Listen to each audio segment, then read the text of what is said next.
Y no se puede hablar de unidad si no se habla de este tema que voy a hablar hoy, basado en Hechos capítulo 15, verso 36 al 40. Génesis 31 también habla un poco de cuando las personas se separan. Y a través de la Biblia podemos ver que las personas se separaron, ministerios se separaron, personas se separaron. El rey David tuvo esa experiencia también y encontramos a través de la escritura historias de separación. Y quiero hablarles bajo el tema de hoy, separación por desacuerdo, basado en la historia de Hechos 15, 36, versos 36 en adelante. Toda la serie ha enfatizado la importancia de la unidad. Eso es una de las cosas que se enfatizó a través de toda la serie, la importancia de la unidad en la vida y ministerio de la iglesia. Y que la unidad es el ideal de Dios, lo que Dios tiene pensado para nosotros como iglesia. Y es lo que Dios quiere para nosotros, no solamente como iglesia, sino también para toda la creación, para todo el cosmos, que el cosmos funcione como uno en unidad. Pero, ¿qué ocurre cuando debemos separarnos? ¿Qué ocurre cuando estamos en desacuerdo? Cuando las cosas ya no están funcionando dentro del contexto de la iglesia. La Iglesia Metodista Unida está en un momento de desacuerdo, como ustedes saben. Y aún hace 2 domingos atrás, por eso es que decidí hablar sobre este tema, fuimos convocados a una sesión especial con el obispo. Y la sesión especial era para una votación de desafiliación. 57 iglesias se desafiliaron de la iglesia metodista aquí en Kentucky. Y se espera que en el verano se desafilien muchas más de estas iglesias. El obispo en su sermón, basado en Génesis 31:49, que dice, y también se llamó Mizpa, porque Labán dijo que el Señor vigile entre nosotros dos, cuando ya no podamos vernos el uno al otro. Él habló y llamó a la iglesia, aún las que se separan, que en medio de la separación podamos seguir en una relación. Que a pesar de que estemos separados, podamos seguir nuestra relación. Y que sigamos juntos haciendo ministerio. Y aún en medio de la separación, que las iglesias no olviden cuál es su misión en esta tierra. Esto me puso a mí a pensar seriamente como pastor y teólogo sobre el tema de la separación. ¿Qué pasa si llega el momento de separarnos? ¿Qué pasa si nos separamos? Esas son preguntas que yo me comencé a hacer, porque a pesar de que yo he hablado de la unidad por los pasados 3 sermones, la realidad chocó conmigo cuando yo escucho al obispo y escuchamos en la reunión de los pastores y líderes que se desafiliaron 57 iglesias. Por más que yo hable de la unidad, por más que proclamemos de la unidad, la separación es una realidad y la separación está ocurriendo dentro de nuestro contexto. Las iglesias, las denominaciones, las personas se separan por desacuerdos. Es algo normal. Ahora, ¿cómo definimos la palabra separación? Es la acción de separarse. Hay una interrupción en la vida común. Ya no nos veremos, ya no compartiremos de la misma manera porque ocurrió una separación, ¿verdad? El diccionario también la define como poner distancia, incrementar la distancia entre dos cosas o dos entidades. Algunos sinónimos de la palabra separación es alejar, apartar, desunir, distanciar. Todo esto viene a nuestra mente cuando hablamos de la palabra separación. Hay un dicho que nos ayuda a hablar sobre esta palabra, que es el dicho que cuando alguien te dice partamos cobijas o partamos sábanas, se dice en Puerto Rico, partamos cobijas, dividamos las cobijas, dividamos las sábanas, que cada uno agarre un pedazo de la sábana y se vaya por su lado. Es una expresión que se utiliza. Así que la historia bíblica de hoy nos habla y nos muestra de esta historia de Pablo y Bernabé, 2 hombres de Dios, llamados por Dios, y se dicen en un momento dado, partamos cobijas. Cada uno agarre un pedazo y vaya por su lado. Aunque estoy hablando del verso 36 en adelante, de capítulo 15, El verso 35 nos provee el contexto antes del verso 36. Y dice, y Pablo y Bernabé continuaron en Antioquía enseñando la palabra del Señor y anunciando el evangelio con otros muchos. Verso 36. Después de algunos días, Pablo dijo a Bernabé, volvamos a visitar a los hermanos en todas las ciudades en que hemos anunciado la palabra del Señor para ver cómo están. ¿Sabe? Que el contexto, hermano, el pasaje bíblico de hoy, la historia de hoy nos habla de separación. Y el contexto que nos provee el autor del libro de los Hechos está diciendo que ellos estaban ministrando. Llevaban días ministrando. Y en medio de eso, uno le dice al otro, hagamos una visita a las iglesias. Visitemos a las iglesias. Y ahí en ese contexto es que surge la discusión sobre la separación. Y esta separación que ocurre en este capítulo 15 es por desacuerdo. Hubo una separación por desacuerdo. La razón de la separación es un joven llamado Juan Marcos. Le decían Marcos. Juan Marcos es el famoso Marcos, el autor del Evangelio de Marcos. Y esta es la razón. Bernabé quería llevar a Juan Marcos y Pablo no quería llevar a Juan Marcos. Miren el contexto, hermano. Estaban en Antioquía, predicando, enseñando, ministrando. Se reunieron y dijeron, vamos a hacer un viaje misionero a revisitar todas las iglesias. Y Bernabé le dice, oye Pablo, vámonos a llevarnos a Juan Marcos. Y Pablo le dice, no. La razón que provee Pablo, y que se puede especular, hay varias interpretaciones sobre esto, pero lo que dice la Escritura es que Juan Marcos los había abandonado y los había dejado en medio de su primer viaje misionero en una ciudad llamada Panfilia. Y él los abandonó, los abortó la misión. Él se quedó a mitad de camino. Como dice en buen puertorriqueño, se rajó, no resistió el viaje misionero. Ese viaje misionero, hermano, si usted mira bien la historia, hasta ese punto fue un viaje muy intenso. Fue difícil para todos, incluyendo Juan Marcos. En ese viaje misionero hubo persecución. Y en ese mismo viaje misionero es cuando Pablo lo dejan como muerto. ¿Sabe? No es que fueron y todo el mundo lo estaba recibiendo. Había persecución, había oposición por parte de la sinagoga de los judíos. Eran apedreados porque ellos estaban retando a otros dioses de ese tiempo. Así que no fue un viaje misionero cualquiera. Y ellos recibieron oposición, persecución. Y es por eso que la Biblia dice que Pablo no quería llevar a Juan Marcos. ¿Por qué? Probablemente porque él, como dice él, nos dejó, él abortó la misión, nos dejó, nos abandonó en el camino. Posibles razones para no llevarlo. ¿Por qué Pablo entonces, a pesar de que él los abandonó, por qué no le dio una segunda oportunidad? Posiblemente era porque Pablo tenía miedo de que ocurriera lo mismo, que en medio del camino están contando con una persona y nuevamente los abandona en medio del camino.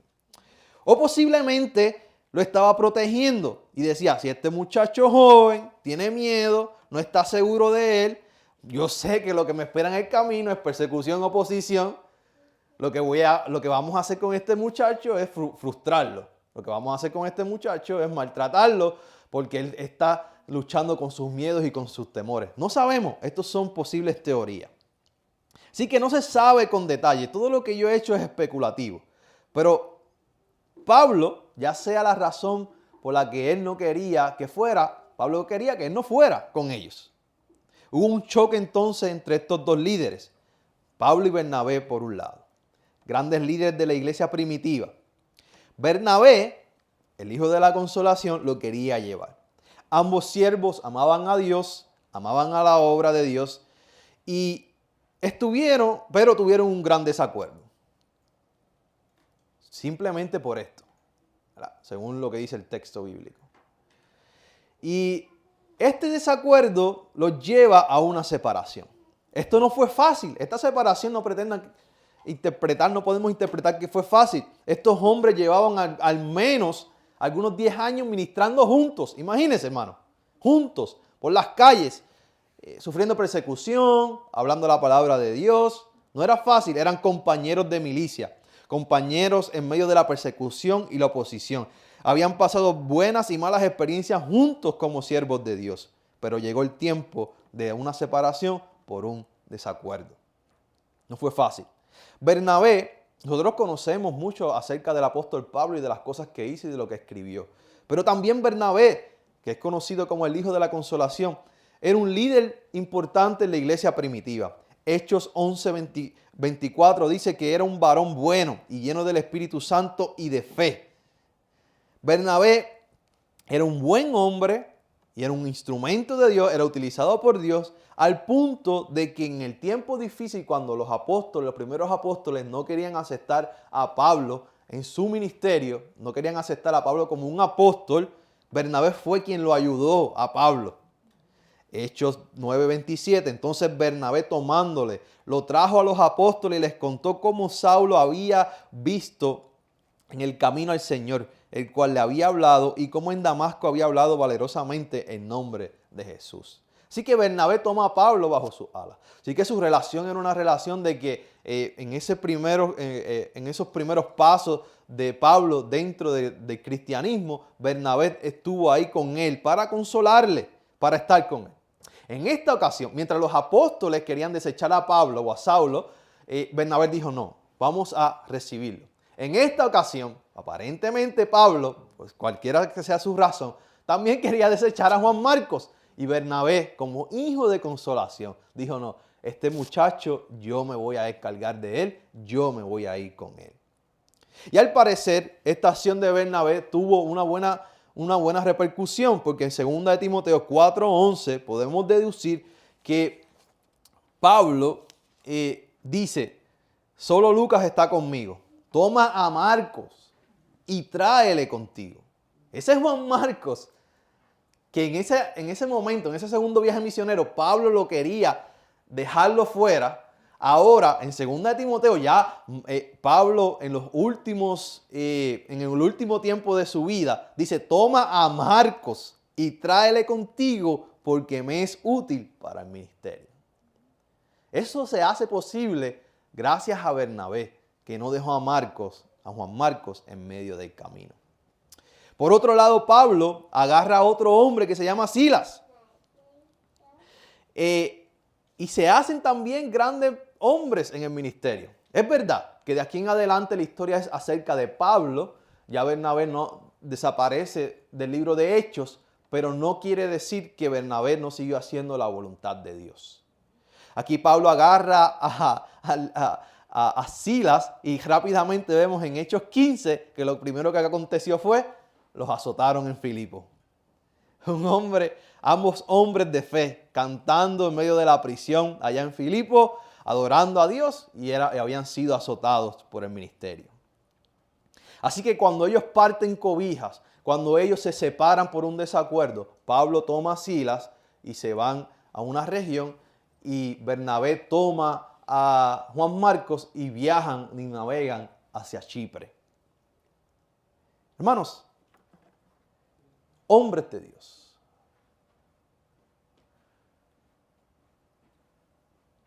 que se separaron por esto, porque llegó el tiempo quizás en sus ministerios.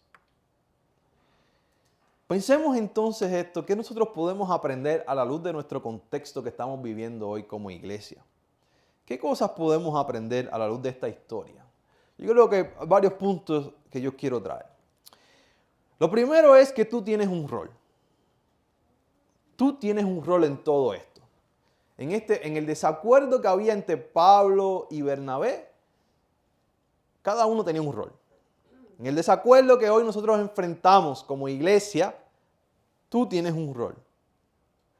Pablo tenía el rol de ir y confirmar a las iglesias y visitar. Bernabé también sentía ese llamado y ese ministerio y se fue a hacer el ministerio a Chipre y estaba también cuidando a Juan Marcos. Juan Marcos estaba ahí en el jamón del sándwich, lo estaban tirando de lado a lado, pero tenía que tomar la decisión de irse entonces con Bernabé. Silas estaba ahí en esa historia también y fue invitado por Pablo para hacer ministerio. Cada uno tenía un rol que ejercer. Cuando hay desacuerdos dentro de la iglesia, hay que hablarlos. No podemos escondernos, no podemos callarnos, tenemos que hablar. Y después que se habla, hermano, hay que tomar decisiones. Y esto es lo que nosotros estamos casi listos para hacer. Ya hemos hablado por meses. Ya hemos discutido este asunto. Hoy, una vez más, lo vamos a hacer. Luego van a llegar el momento de tomar decisiones. Así que tú y yo tenemos un rol en esto. Número 2, que podemos aprender de esta historia y aplicarlo en nuestro contexto hoy. No siempre la separación es mala. La tendencia es que cuando se habla de separación se habla desde la perspectiva negativa. Si alguien se separa es porque es negativo. Hay separaciones que son saludables. Hay separaciones que van a rendir fruto. Hay separaciones que no rinden fruto y que hacen mal. Pero hay separaciones, no toda la separación no siempre son malas. En vez de estar peleando todo el tiempo y chocando todo el tiempo, a veces es mejor separarse por la salud espiritual, emocional y mental de las personas. Está bien no estar de acuerdo con las personas y está bien en ocasiones separarse. La separación no siempre debe ser la primera opción, pero tampoco podemos pensar que la separación no es una opción. Y si observamos bien lo que ocurre en esta separación de Bernabé y Pablo, ellos invirtieron su tiempo en la obra de Dios, en el reino de Dios, y ambos rindieron frutos. Las iglesias fueron confirmadas y Juan Marcos fue coacheado, ¿verdad? Bernabé lo discipuló, invirtió el tiempo en él. Y más adelante vemos que Pablo lo utiliza.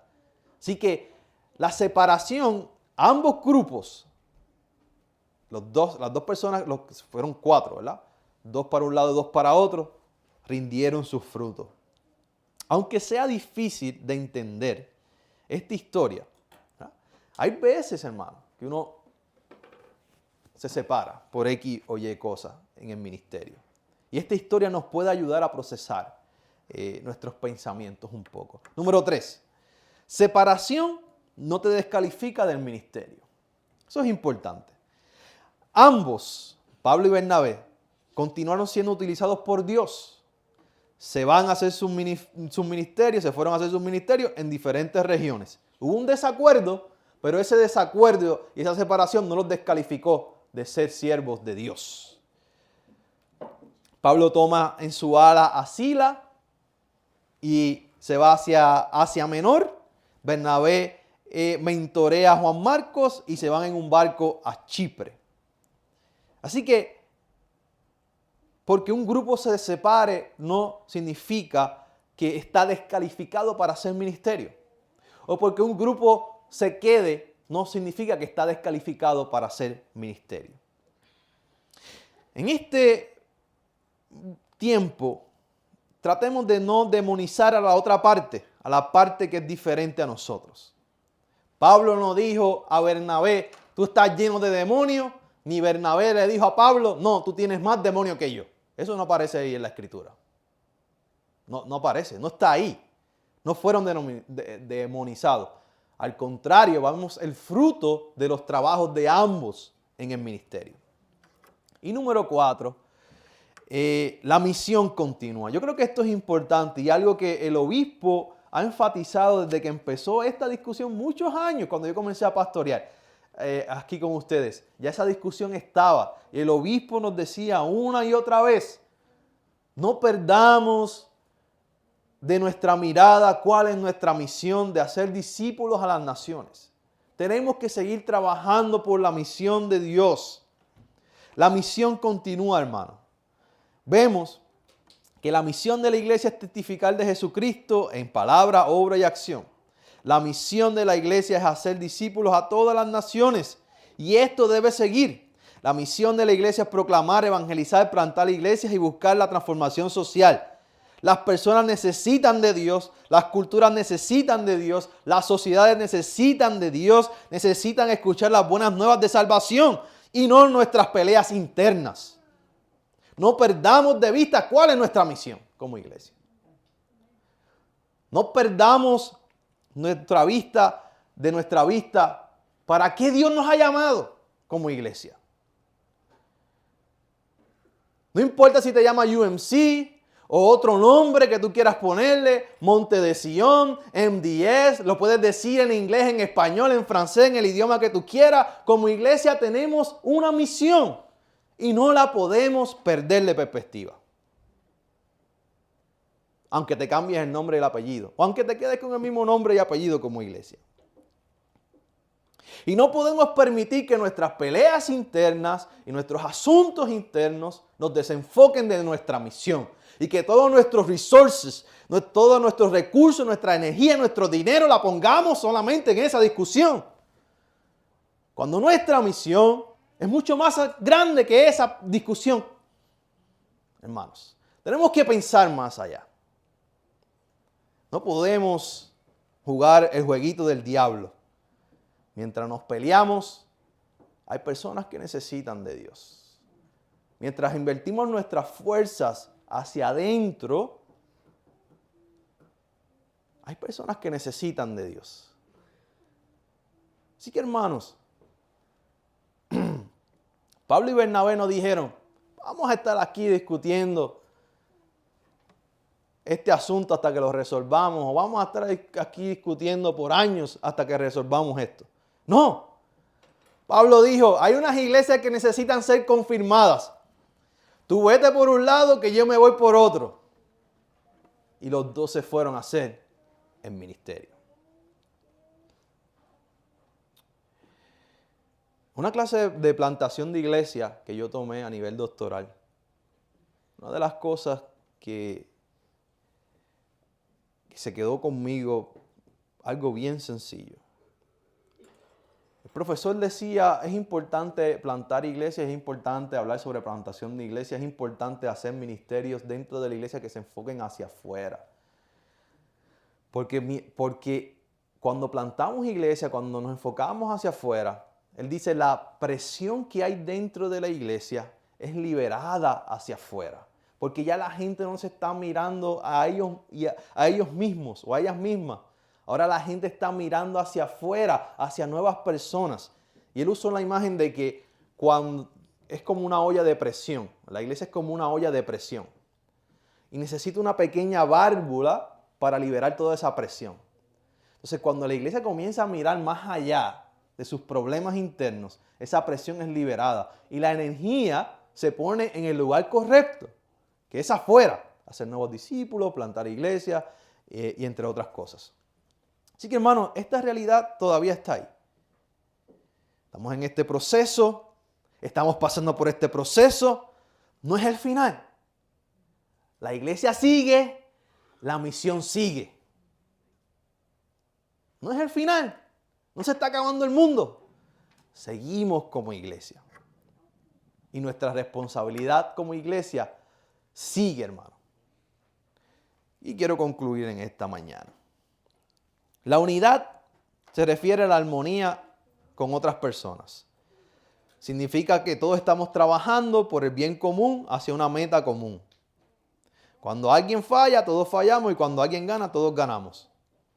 La unidad no es evitar el conflicto. Cuando pretendemos que todo está bien, y no es así, eso no es unidad. En medio del conflicto puede haber unidad.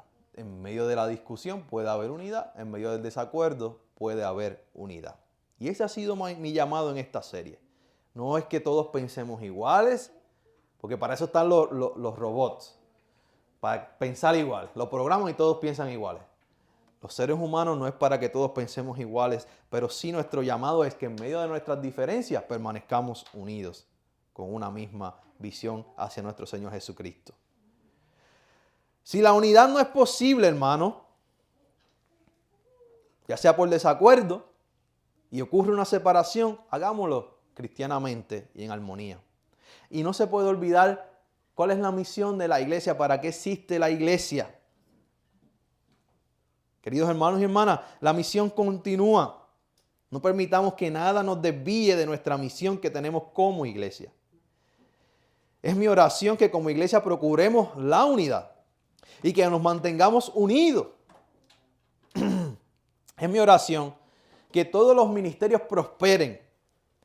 Los que se quedan, los que se van y los que se van independientes. Recuerda, hermano, sabemos que el ideal es la unidad, pero nuestra humanidad, nuestra condición humana, no todo el mundo va a buscar esa unidad. Y no necesariamente porque haya una separación dentro de la denominación o dentro de una iglesia se separe de un lugar, significa que estamos descalificados o que alguien está descalificado para hacer ministerio. Lo que todas esas iglesias tienen es que tenemos que cumplir con el mandato de Dios, de amar a Dios, amar a los demás y hacer la gran comisión. No importa si te vas independiente, te quedas con la UMC o te unes a otra denominación, la misión continúa, hermanos. ¿Qué el Espíritu Santo nos está diciendo como iglesia? Cuando escuchamos esta historia, cuando vemos esta historia de Pablo y Bernabé, ¿qué nos está diciendo? Así que Espíritu Santo habla en nuestras vidas y habla en nuestros corazones. Que podamos meditar en estos dichos, Señor. Y que podamos discernir. Gracias por tu palabra, por tu provisión, Dios. En el nombre de Jesús.